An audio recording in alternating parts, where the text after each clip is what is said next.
Welcome to a Rice University digital media production.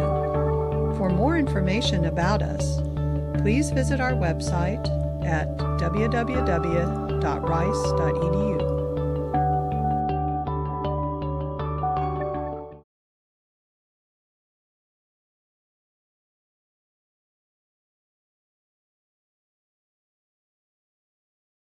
Thank you all for coming. I'm very pleased to welcome you to this penultimate lecture in our network series.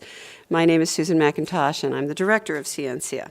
So thus far, our series has considered a wide variety of networks, from biological neural networks to man-made physical networks that are the pathways of critical infrastructure and of knowledge transmission, to social networks that can provide key insights into how viruses spread and how power is constructed.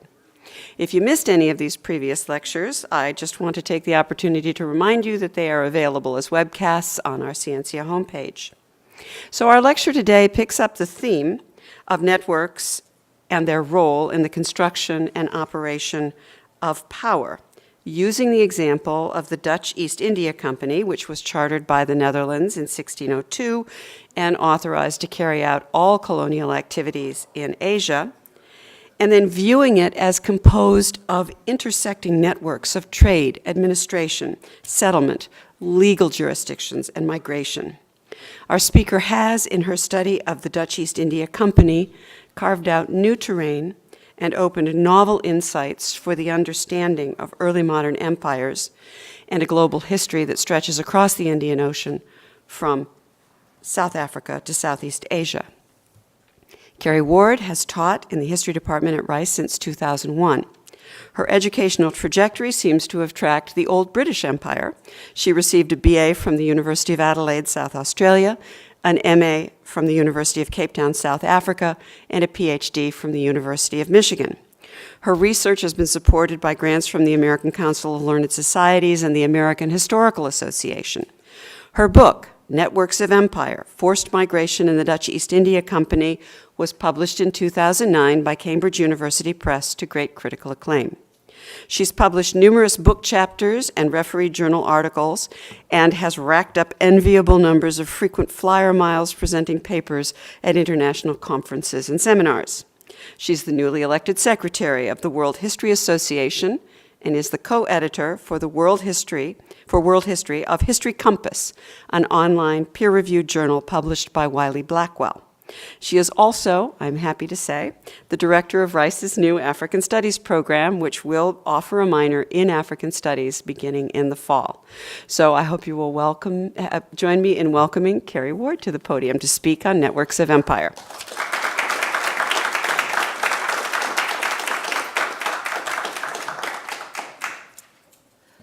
I want to begin by thanking Professor Susan McIntosh and the Scientia organisers for inviting me to present my work in this forum. I very much appreciate the opportunity to engage with other Rice scholars across the sciences, the social sciences, and the humanities whose work has been informed by concepts of networks.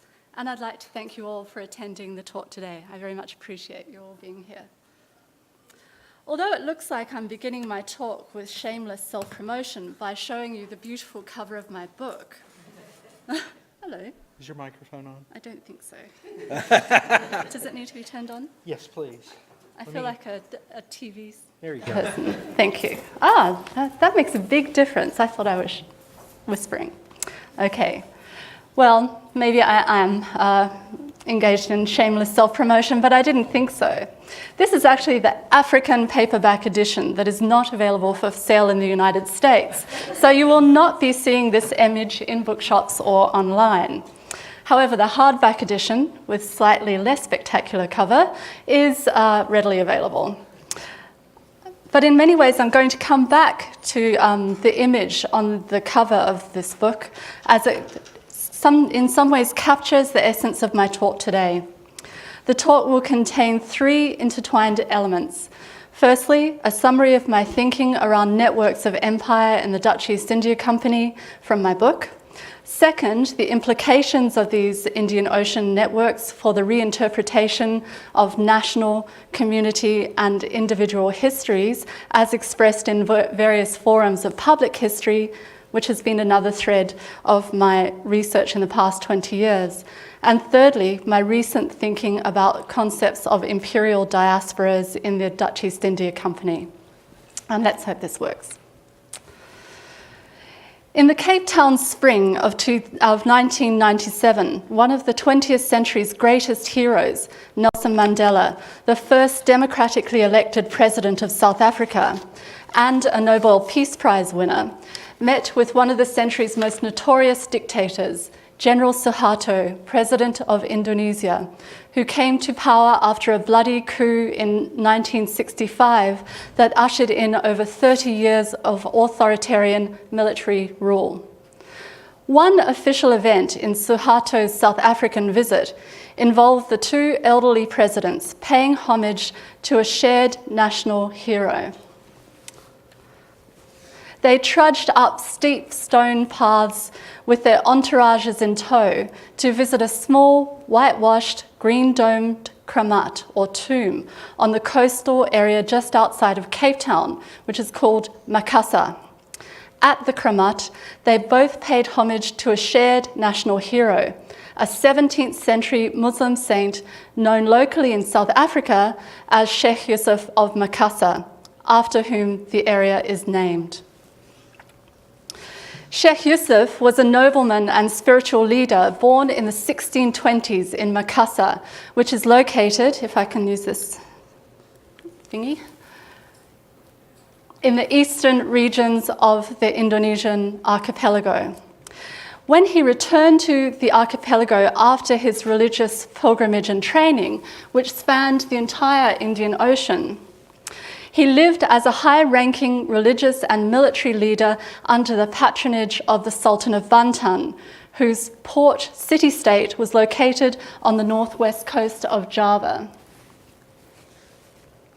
By the 1680s, the Sultan of Banten was at war with the Dutch East India Company, whose headquarters in the port city of Batavia was adjacent to its rival. And this image actually depicts one of the battles between the company and the Sultan of Banten.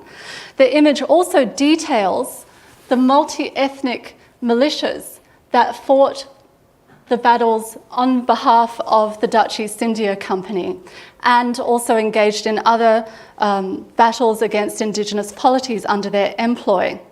Sheikh Yusuf was eventually captured and exiled from Java in 1689 by the Dutch East India Company, which is most often referred to by its Dutch initials, the VOC. Through Sheikh Yusuf, who died in exile at the Cape of Good Hope in 1699, Mandela and Suharto implicitly acknowledged a common colonial past. In 1994, at a festival celebrating the 300th anniversary of Sheikh Yusuf's arrival at the Cape, Nelson Mandela gave a speech to a packed audience, and here is my photograph to prove it. The audience largely comprised of Cape Town Muslims, many of whom were wearing white clothing for the occasion, a form of attire rarely seen in Cape Town. In his speech, which took place only weeks before the election that would result in his presidential victory, Nelson Mandela declared that Sheikh Yusuf was a forefather of the liberation struggle in South Africa. This photograph from the same event is of Cape Town children reenacting Sheikh Yusuf's arrival at the Cape and explicitly making the link between his exile and forced migration in the form of slavery. Meanwhile, in Indonesia, Suharto also declared Sheikh Yusuf a national hero of the Republic of Indonesia for his struggle against Dutch colonialism. Suharto's leadership of Indonesia was already under significant challenge by the democratic forces in his own country, and the increasing economic crisis in the region that had caused mass social protests would ultimately result in his downfall in May 1988. declaring Sheikh Yusuf as a national hero was partly an attempt to bolster his support in the eastern islands of the archipelagic nations during a time of political crisis.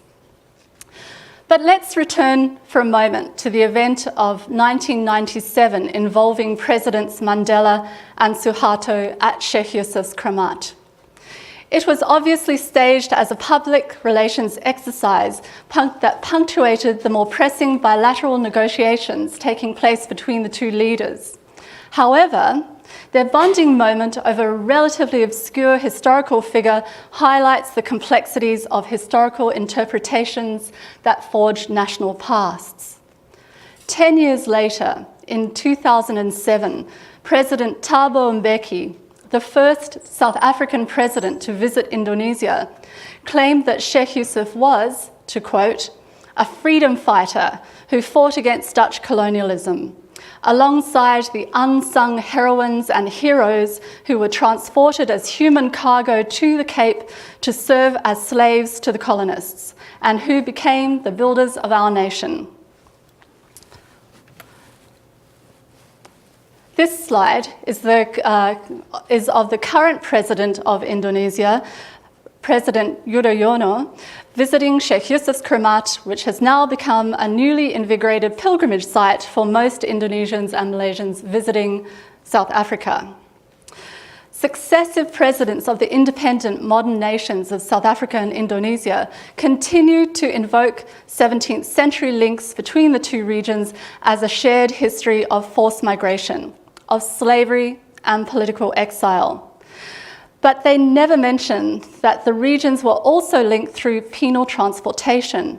Their focus of the shared national histories only highlights the common heritage of what they term a struggle against Dutch colonialism.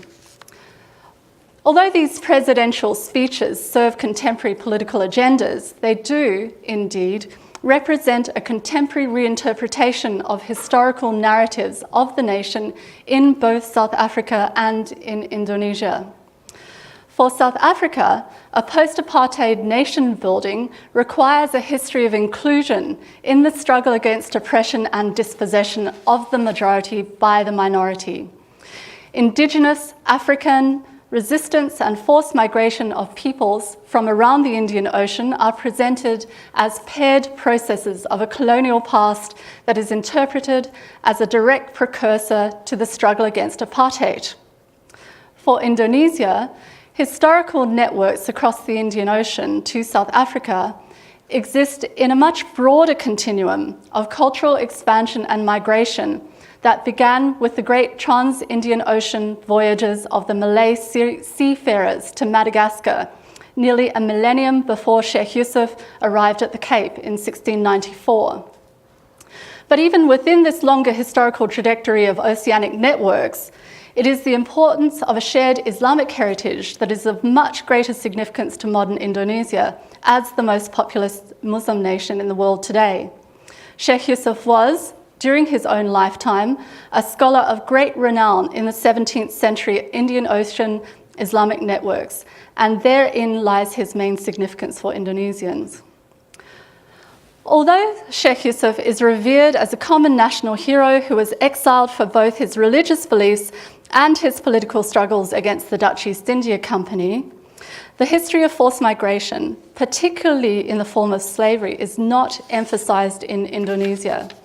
Slavery in the form of debt bondage was widespread in indigenous Southeast Asian societies from antiquity. Early modern European trading companies tapped into and extended pre-existing slave trade networks to acquire slaves to labour in their settlements.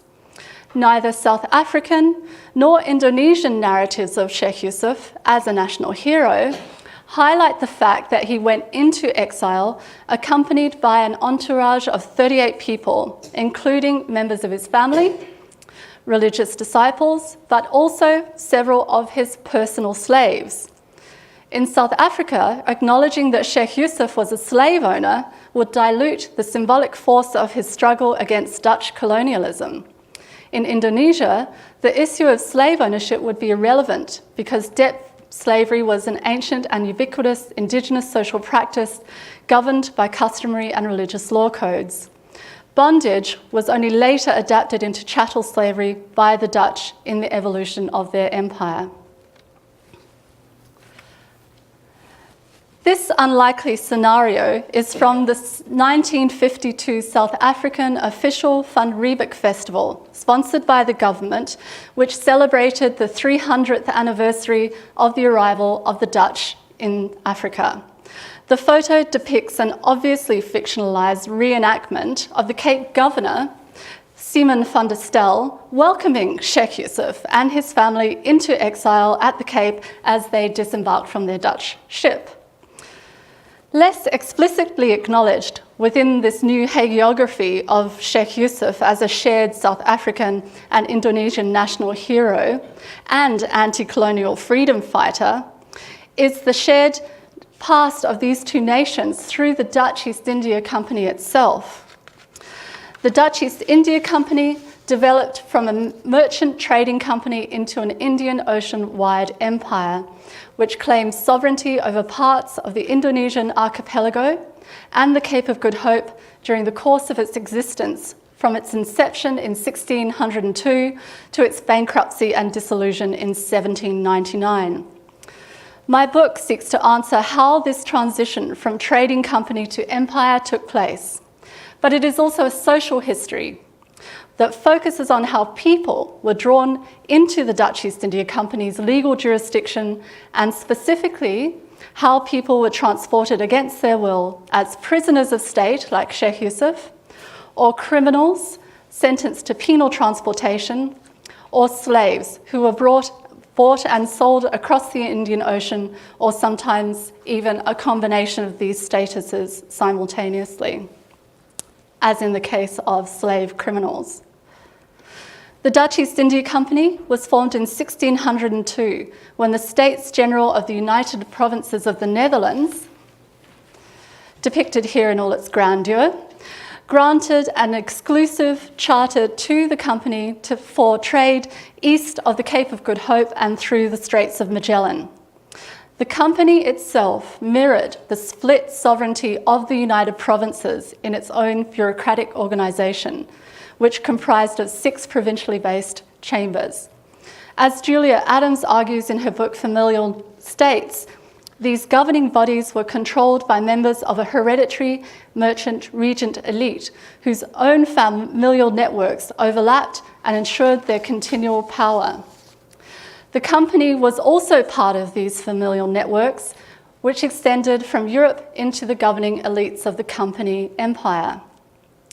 The VOC became not only a state within a state, to quote Charles Boxer's famous phrase, but an empire in a state that preceded the transformation of the Dutch Republic into a unitary state under the Batavian Republic in 1795, which happened in the aftermath of the French Revolution.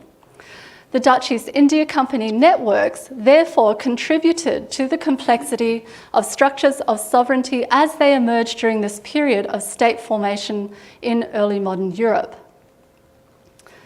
The company's board of directors, the 17 gentlemen, comprised of elected officials from each of the company's 6 chambers.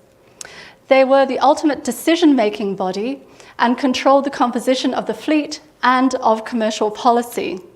The Dutch East India Company was widely acknowledged as the first multinational joint stock company in the world. But its charter also contains sovereign rights. And this is the original charter, inventory number 1 in the Dutch East India Company archives in The Hague. Under the charter, the company was granted exclusive rights to create and impose laws, to establish forts, factories and settlements, to exercise monopolies of trade, sign treaties and wage conflicts with foreign nations, and importantly, to inflict capital punishment on individuals under its jurisdiction. It had the right of life and death over people. The legal and administrative networks that created authority within the Dutch East India Company empire outside Europe were split along several imperial circuits. ultimate political authority was split between the 17 gentlemen in the United Provinces and the high government in the imperial capital, Batavia, which was established in 1619 by conquering Jayakarta, a minor vassal town of Banten, right next door. The colonial town that developed in Batavia became the major node of the company's imperial governing, legal, transportation, and trade networks. It was the seat of the high government, which was composed of the Governor-General and the Council of the Indies. Batavia and the Governors-General.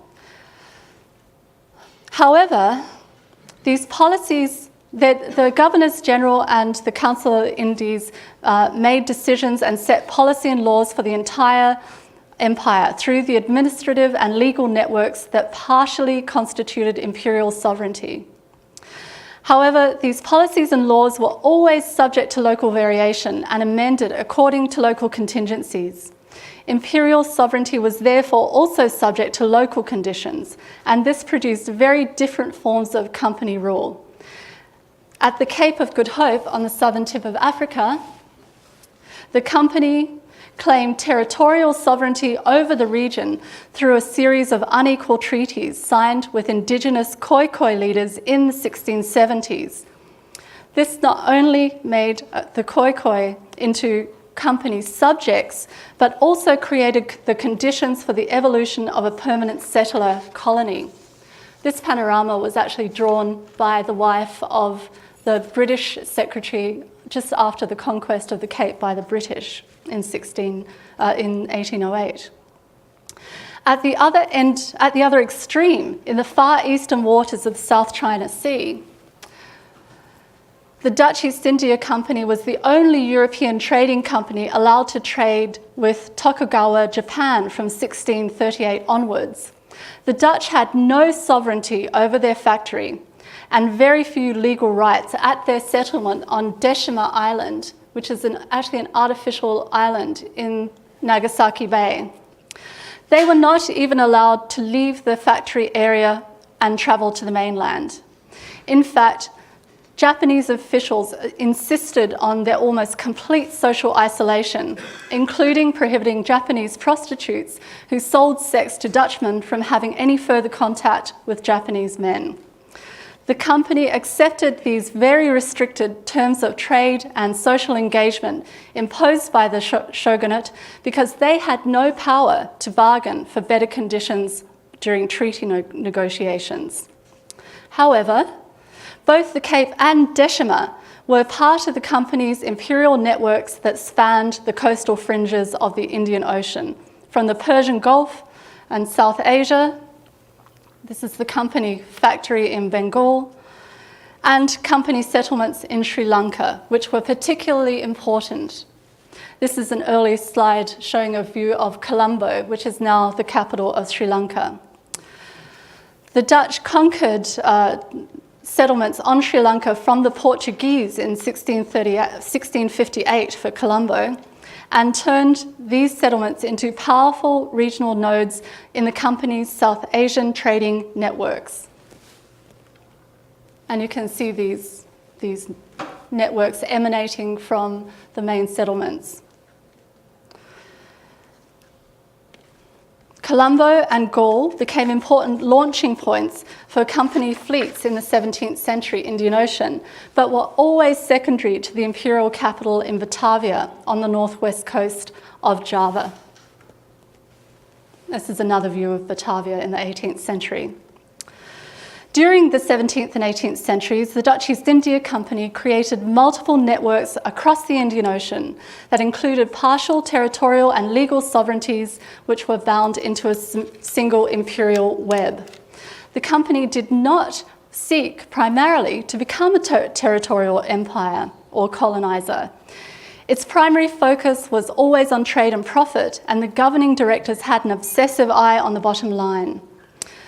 This map from one of the recently published official books of the Dutch East India Company, published for the the quadricentenary of the Dutch East India Company in Holland, showed the major trading networks.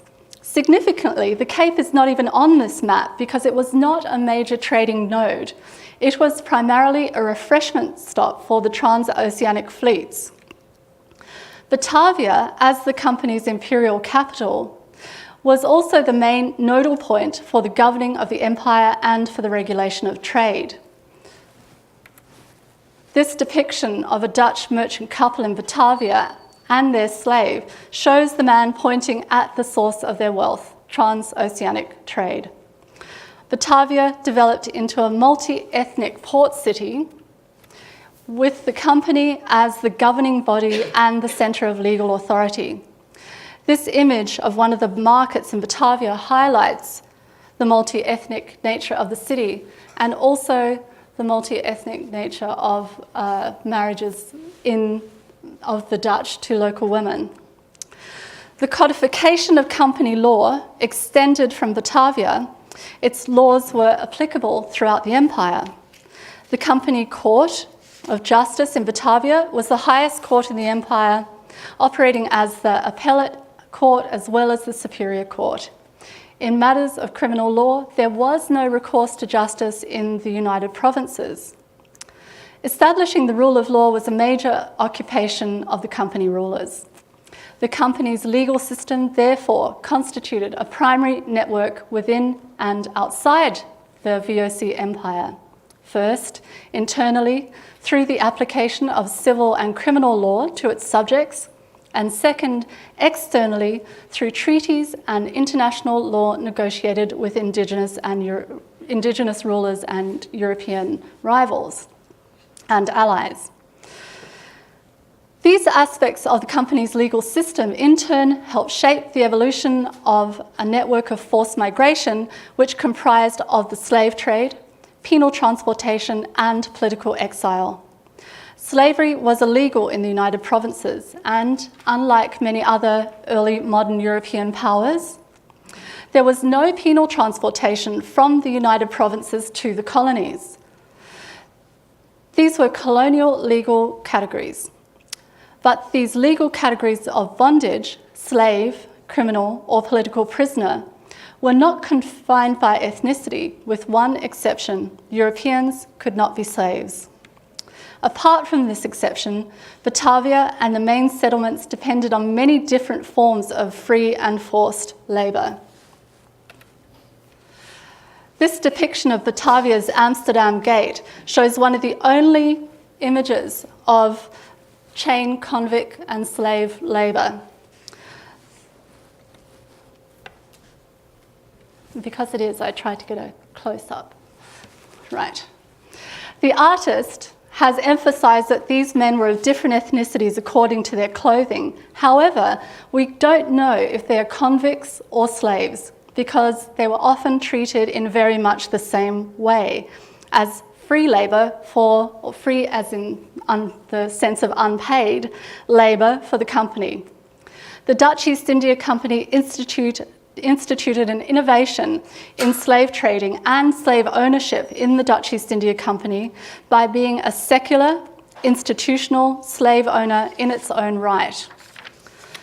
However, the company's criminal courts sentenced convicts to public labour and penal transportation regardless of their ethnicity. This is one of my favourite drawings of a European company soldier or sailor from the 17th century. The company elite did not have a particularly high regard for its own European servants. As you can tell in this drawing set in Batavia, which depicts, on this image, a European, you can just see him, a European soldier or sailor lying down, dead drunk, and throwing up in the corner of the image. European company servants of all ranks fell foul of company law. Non-elite company servants were regularly sentenced to corporal punishment, demotion, imprisonment, public labour in chains, and penal transportations, sometimes for life. Batavia developed a network of forced migration that included using the islands in Batavia Bay as ship repair yards that used penal and slave labour. The courts also sent criminals and exiles to banishment in other major imperial nodes. This is one of the equipage, one of the islands in Batavia Bay, and just in the corner you can see the use of what appears to be slave or convict labour by the way that they are being guarded. The courts also sent criminals and exiles to banishment in other major imperial nodes, Banda and Ambon, Colombo, and finally the Cape of Good Hope. The network of forced migration operated in favour of Batavia as the imperial capital. Prisoners and exiles arrived at the Cape and on the return fleet, which was a favourite subject of Dutch artists, and had to be housed and guarded in Cape Town.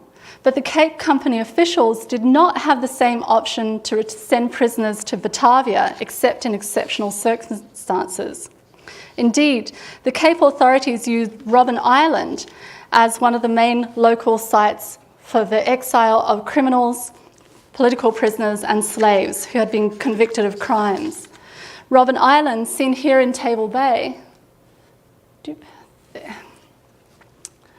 was considered one of the most isolated places of banishment in the entire Company Empire.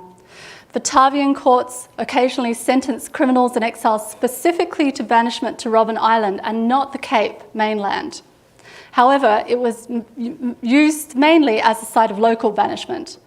Robben Island remained an active prison or site of isolation for nearly 350 years.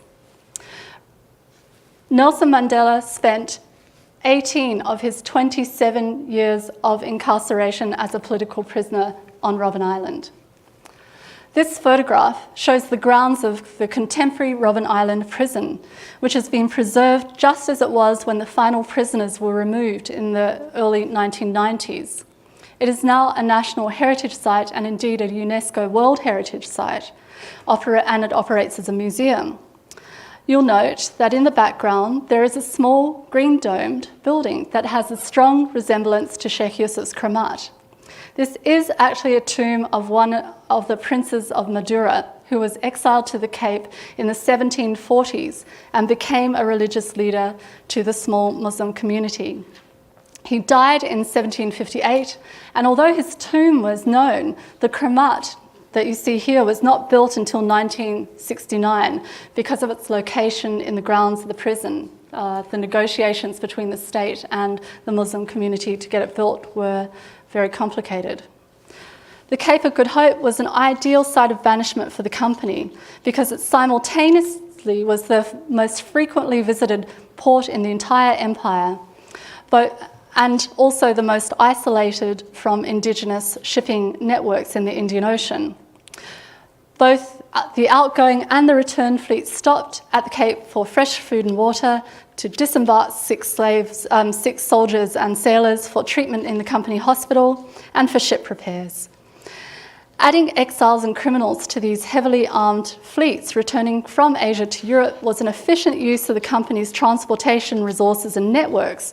However, the company officials at the Cape were far from happy about having their settlement be a penal colony for the rest of the empire. For prisoners of state like Sheikh Yusuf, the company authorities at the Cape had to outlay enormous amounts of money for their upkeep. For the convicts, they had to provide guards and to police them and to keep them imprisoned or under control while working as chain gang labour. The company at the Cape was in a continual state of labour shortage, as was the rest of the colony, and depended heavily on slaves and bonded indigenous people as the main source of colonial labour. This table and map by Robert Shell shows the main sources of slaves to the Cape. The company at the Cape did not have access to indigenous slave networks like other company settlements in the Indian Ocean. It sought slaves from around the Indian Ocean, often by buying them from passing European ships or occasionally from company-sponsored slaving voyages to Madagascar or Mauritius, which were both tied into East African slave trades. Combined with the network of forced migration in the form of penal transportation and political exile, this meant that the unfree population at the Cape had enormous variations of class, race, and gender. Company officials came up with an innovative way to make low-ranking political exiles useful to the company. They assigned them as convict and slave overseers, executioners' assistants, and as the local police force. In this latter role, these people were known as Kafirs, and they had powers of arrest and corporal chastisement even over Europeans. For example, because most of the buildings in Cape Town, as you can see from this slide, which might look familiar to you as the cover of my book, most of the buildings in Cape Town had thatched roofs, and the town was constantly under threat of fire. Therefore, a local ordinance prohibited anyone smoking in public. And if they were caught, whether they were free burghers or anyone else for that matter, they could be automatically beaten on the spot by the Kafirs. This deliberate transgression of social boundaries incensed the free burghers at the Cape, who perceived it as a form of oppression by the company. So, as I said, you might recognise this image from the cover of my book.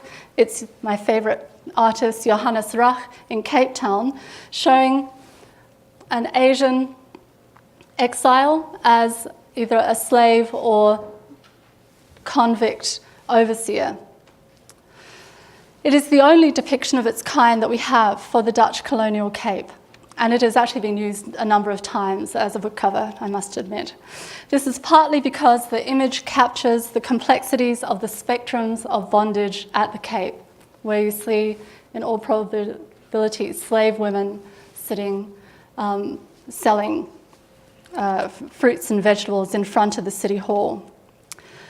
An unintended consequence of the networks of forced migration that brought slaves, convicts, and exiles to the Cape takes us back to Sheikh Yusuf. Other networks of knowledge in the Indian Ocean intersected with the company's networks in ways that it could not control. In particular, the Islamic networks that linked various Indian Ocean pilgrimage routes and fostered Islam in the archipelago were important circuits of knowledge, religion, and culture in the region. They intersected with the company's network of forced migration through the transfer of slaves, convicts, and political prisoners whose practices or who were already practicing or were converted to Islam at their sites of banishment. The propagation of Islam at the Cape was especially feared by the company officials because it was out of their surveillance and they were powerless to prevent it. Historians have had limited access to sources that point to how Islam took root at the Cape, but my work has suggested that many of the political exiles who have been forgotten locally and don't have kramats at the Cape because they were repatriated were religious experts and leaders who may have influenced Islamic practices at the Cape. Sheikh Yusuf himself was a node in these Indian Ocean Islamic networks. As you can see from this is a diagram from Azyumadi Azra's book on Islam in Southeast Asia, depicting Sheikh Yusuf's religious networks. He embodied deep traditions of Islamic learning, which in all probability he and members of his entourage who remained at the Cape after his death transmitted to others. Some of these exiles, in returning to their homelands, would have transmitted knowledge about the practice of Islam at the Cape to their own communities.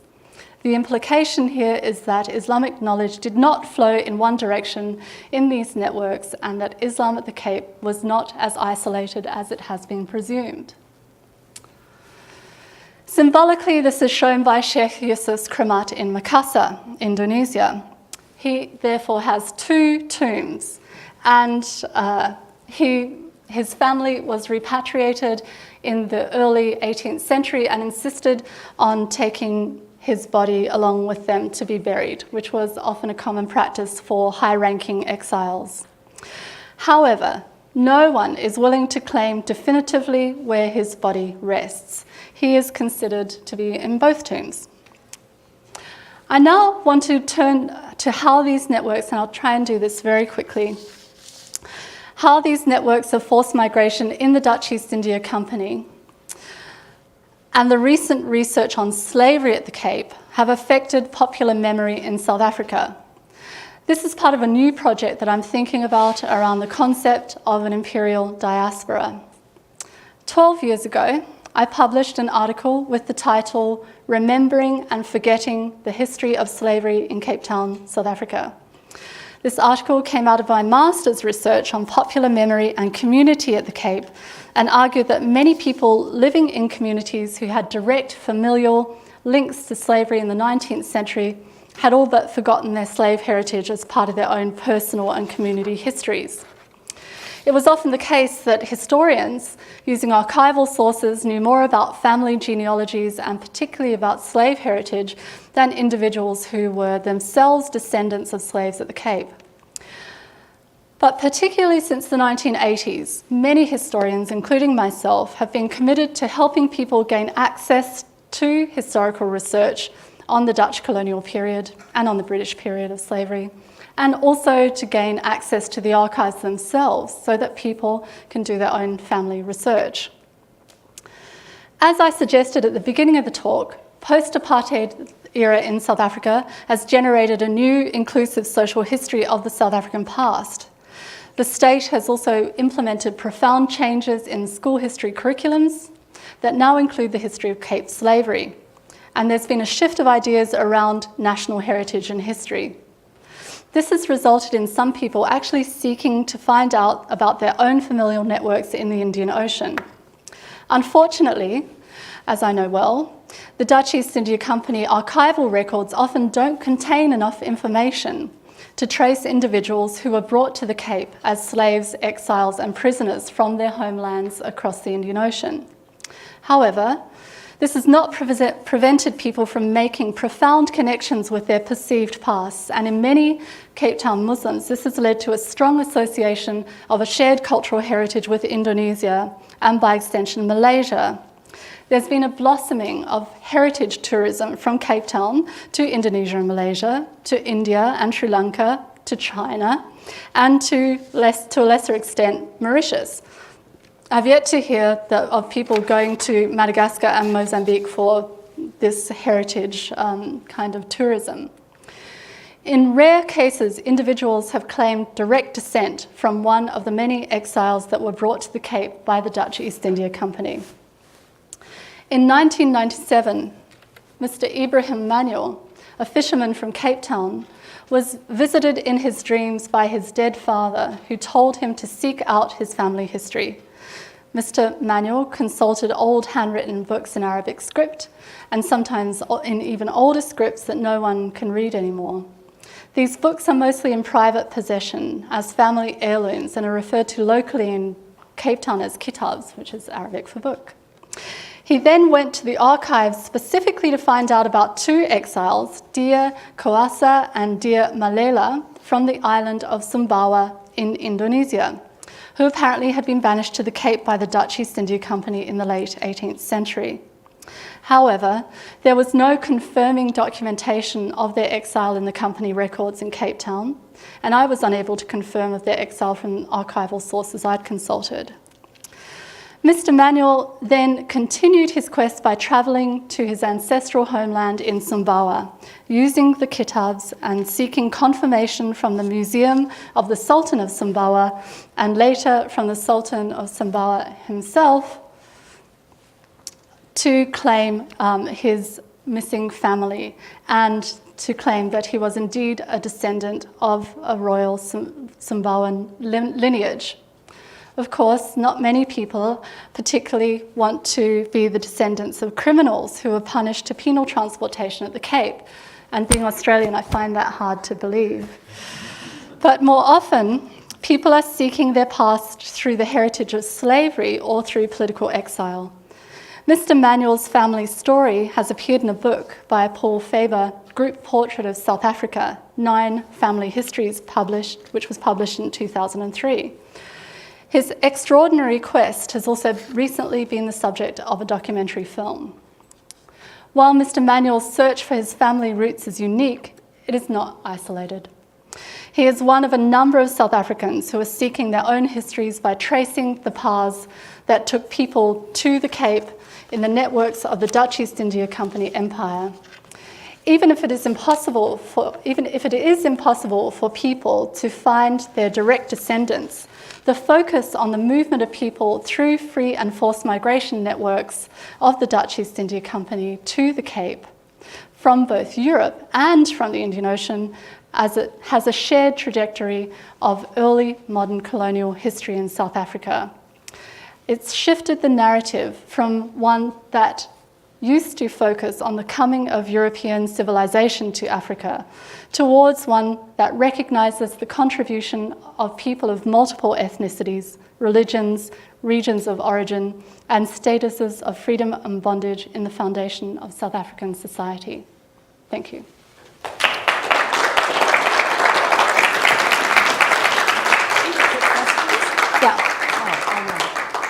Oh, good. We have time for questions, and I'm sure there will be some. I'll let you take the questions. Take Yeah. Okay. Yes. Hello. You mentioned that in 1779, the Dutch East India Company went into bankruptcy. Do you have any idea as to why they went into bankruptcy? Well, partly because they spent so much money building forts, factories, and waging war in the Indian Ocean. In all seriousness, the very process of trying to generate trade destroyed the profitability of the company.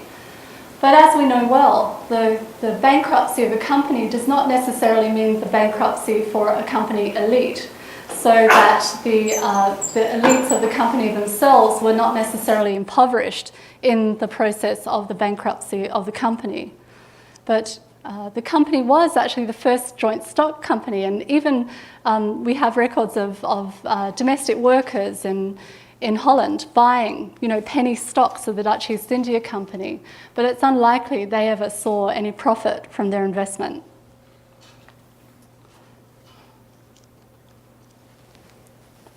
Yes?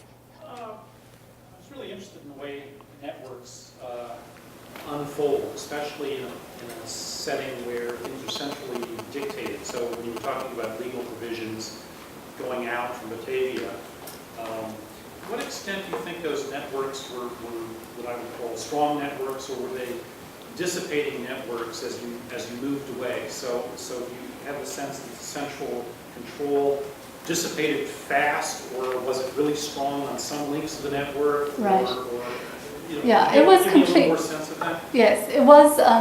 Just thinking about the legal network, it was completely determined by the links and the local conditions. So, for example, as I pointed out in the Cape, the company at the Cape exercised full sovereignty over the Cape as a settler colony. In Decima, company law was irrelevant outside of Decima Island, the company factory itself. The company had no legal rights to impose its own law, except on its own ships and in the factory itself. So I would argue that the intersection of various company networks over time and over space varied, and that the whole trajectory of saying that company networks strengthened or weakened as they emanated from Batavia simplifies what is actually a much more complex and partial application of these networks according to time and space, if that makes sense. So the legal network was not applied. It was equally throughout the empire, although Batavia was able to intervene at any point that it could intervene in local arrangements. Does that answer? Yes, sir. Thank you. 2 questions. Can you tell us what types of things they manufactured at the company processes they Right. went through? Factories was a general term, really, in many ways, for storage facilities. So it was the places where factors of the company kind of gathered trade goods. The initial impetus, of course, for the Dutch East India Company and so many of the early modern merchant companies was the spice trade.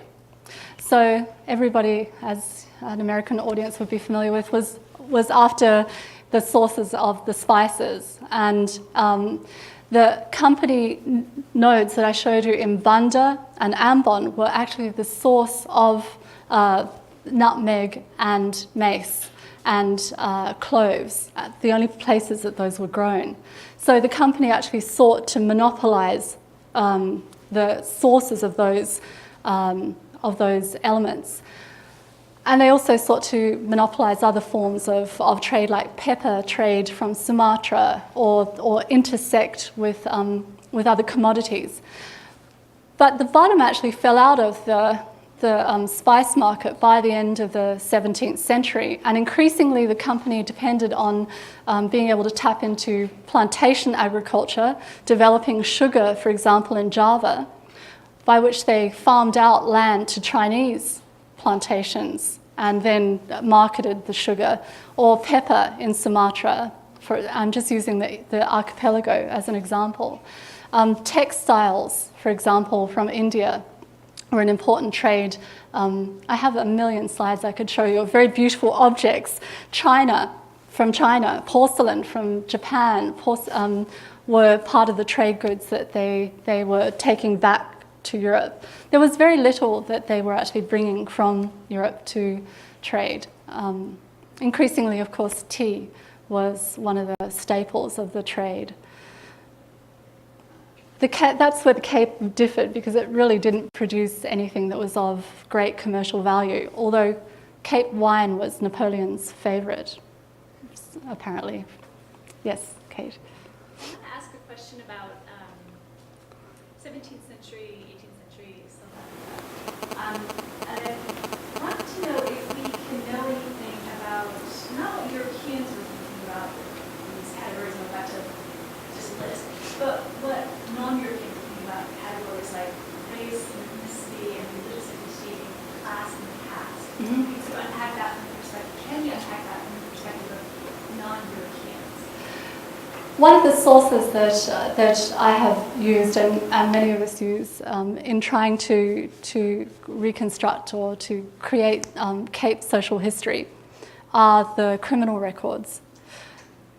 These are problematic because, of course, they're Dutch sources, but under the Dutch legal system, cases were taken down as verbatim evidence. And although, of course, there are enormous problems with this, even the kinds of truncated insights that we can get from these records where crimes are committed by various people, be they slaves of different ethnicities, or free blacks, or Europeans, or of also different ethnicities, you do get moments where you get insight into how people perceive their own identities.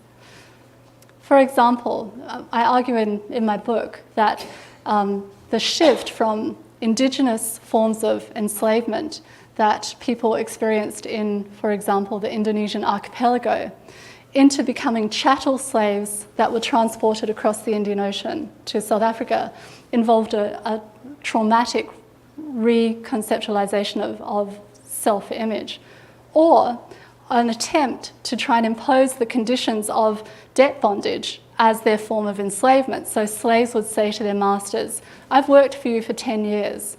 That's enough. I've paid off my debt. Now you must free me." Or, "I'm working for you. You must buy me a partner." So, that's what you have to do, which would have been much closer to forms of indigenous debt bondage.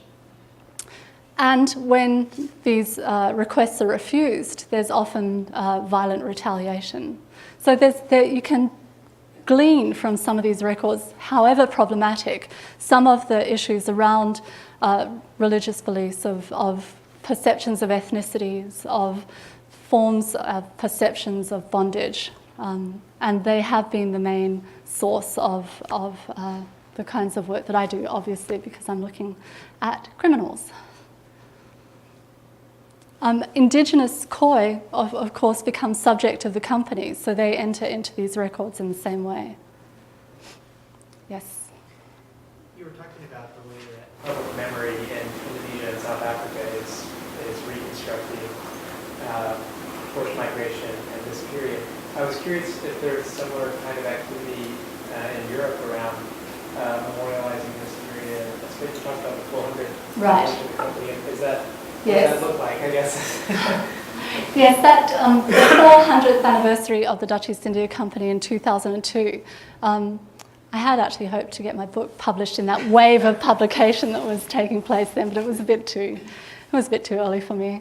I just finished my dissertation, so was a huge deal in the Netherlands, and it actually enabled, especially migrant groups from various parts of the ex-Dutch colonial empire, to really stake a claim in kind of contesting what Dutch colonialism had meant. But often what happened, in order to kind of avoid great social tension around these issues, is that the public displays in museums, for example, focused on commodities. And so really kind of, didn't deal with some of the harder issues around forms of bondage and forms of dispossession. So instead, nice displays of nutmeg and beautiful glass and things like that. So, but it did point to a moment, but I think it was more, as in these moments of historical celebration, they become a flashpoint. But what's difficult to do is kind of like the Sheikh Yusuf slide that I showed you with all those people dressed in white kind of garb. No one wears that in Cape Town. It was the moment. It wasn't transformatory.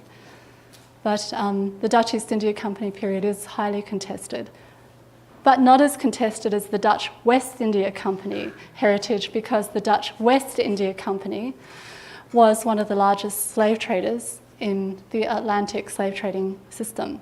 So issues of slavery in the Dutch East India Company fade into insignificance compared to the Dutch West India Company and the still problematic relationship between the Netherlands and its ex-colonies in the Atlantic Ocean.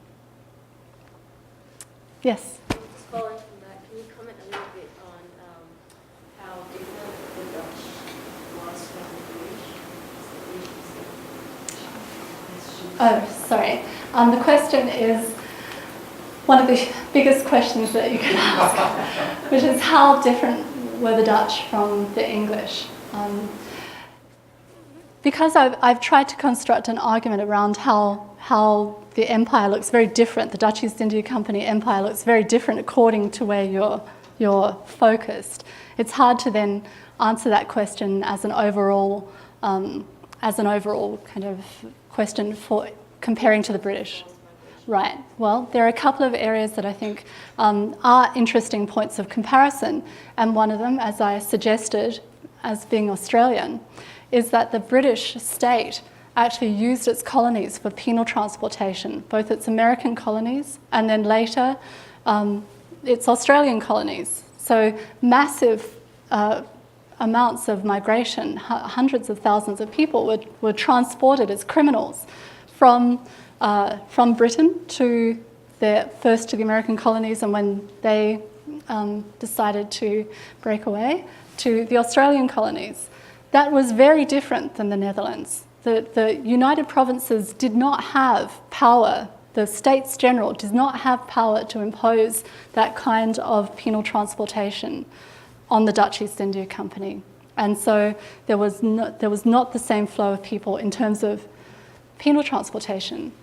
Moreover, the British used penal transportation of Indians and Southeast Asians to Mauritius and to what became the Straits settlements, which is now modern Malaysia, but kept those penal colonies for people who were not European. The Dutch East India Company didn't differentiate between penal transportation on the basis of ethnicity like the British did, which I think is indicative.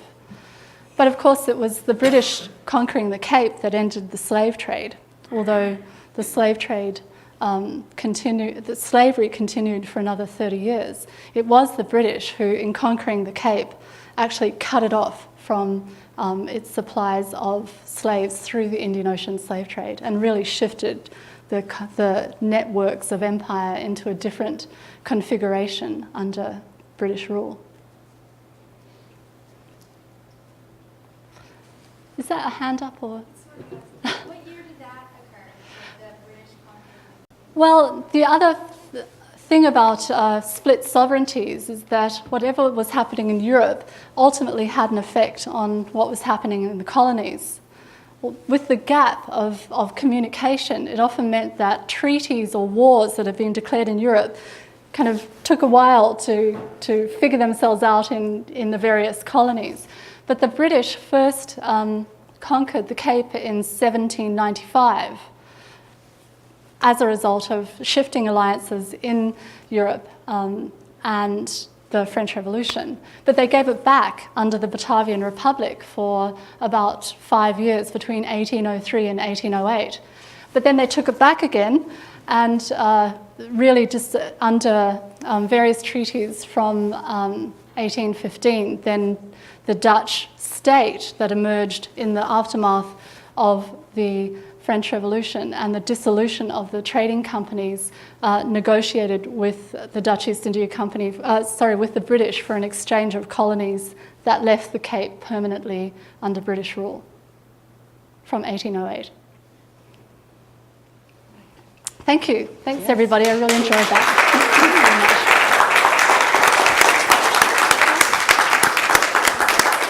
And I really want to thank Kerry for putting together a wonderful talk that has given me personally, since I also work on issues of empire, but in Africa, in early empires, and this notion of networks as giving you an insight into the multi-sided perspectives on it, from which point in the empire are you looking, and how do these shift dynamically through time. It's given me a lot to think about, so I appreciate it on a very personal level, and I'm grateful for the time that you took to put together this visually spectacular presentation as well, that links up and reminds us that the past isn't, history isn't past, you know, it's not past at all. It lives on in all these different and reconstituted ways.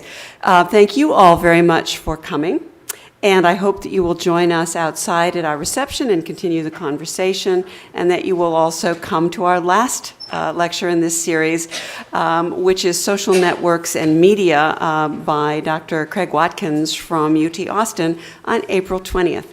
Thanks again. Thanks, everyone.